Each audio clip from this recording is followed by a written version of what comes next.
先来关心的是，这行政院会通过因应国际形势强化经济社会甲国土安全论成的特别条例草案，是有4100亿的预算。这内容除了支持咱国的产业880亿，搁加50亿，另外也甲台电也搁有劳健保等等的项目啊放入去。对英台也亲身来解说内容。因应美国关税，我国出口供应链支持方案原来的这个方案。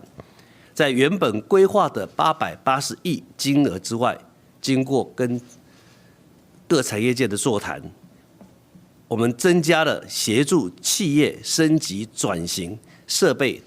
汰旧换新的50亿，所以这个部分会增加到930亿。我们再提出挹注台电公司的健全台电财务结构所需的1000亿，接下来拨补 健保、劳保的基金，这也是要减轻民众的压力。对英台是强调讲，以产业支持、安定就业、强化韧性，也有照顾民生为四大方向来提出10项措施。特别条例实施了后，会对3月12开始算，一直到2027年年底为止。主要的原因就是这美国对咱的钢铁的产业是加扣25%的关税，这业者已经受到冲击，要1个月的时间啊。未来希望讲送到立法院了后，会当加速审议。